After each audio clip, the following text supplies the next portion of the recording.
సర్వశక్తి గల సర్వేశ్వరా, మా మీద దయ చూపవా, మా పాపము మన్నించవా.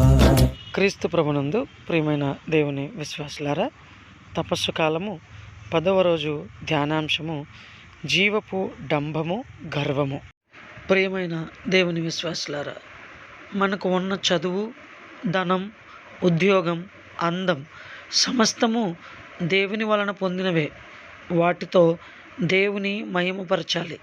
కానీ వాటిని బట్టి గర్వించి ఇచ్చిన దేవుణ్ణి మర్చిపోయి దేవునికి చెందవలన మహిమను ఇవ్వకపోతే మనలను శపిస్తారు. సమూయేలు మొదటి గ్రంథము 2వ అధ్యాయము 3వ వచనము, గర్వముతో విర్రవీగుచు మాటలాడకుడు, అహంకారోక్తులు నోట రానీయకుడు. ప్రభువు సమస్తము ఎరిగినవాడు, సమస్త కార్యములు పరీక్షించువాడు అని తెలియపరుస్తోంది. సృష్టికర్త అయిన ప్రభువును విడనాడుట గర్వమునకు తొలిమెట్టు. దేవుడు, నరుడు కూడా గర్వమును యావగించుకుందురు. గర్వము విషము కంటే ప్రమాదకరమైంది. విషము శరీరమును చంపును, కానీ గర్వము ఆత్మను సర్వనాశనము చేసి నిత్య నరకాగ్నిలో పడవేయును. మద్యం సేవించు వాని కళ్ళు ఎర్రగా భయం కలిగించును. గర్వం తలకెక్కిన వాని చూపు అంతకంటే భయంకరంగా ఉండును. బైబిల్లో మనందరికీ తెలిసిన సంఘటన సుంకరి పరిసయ్యుని యొక్క ప్రార్థన. పరిసయ్యుడు తనను తాను హెచ్చించుకొని ప్రార్థన చేశాడు. కానీ సుంకరి దూరంగా నిలబడి రొమ్ము బాతుకుంటూ ఈ పాపాత్ముని కనుకరింపమని ప్రార్థన చేశాడు. అందుకే దేవుడు ఈ సుంకరి యొక్క ప్రార్థనను ఆలకించాడు. అందుకే క్రీస్తు ప్రభు ఒక మాట చెప్తారు.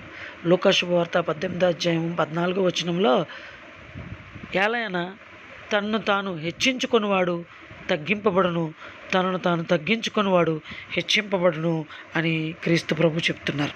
కాబట్టి మనల్ని మనం తగ్గించుకొని వినయ మనస్కులమై గర్వం విడిచిపెట్టి దేవుణ్ణి మహిమపరచుటకు ఈ దీక్షాకాలం మంచి అవకాశంగా ఉంది. సర్వనాశనానికి కారణమైన గర్వం విడిచి దేవునికి ఇష్టమైన వినయమును వస్త్రముగా ధరించుకుందాం. ఆత్మపరిశీలన చేసుకుందాం.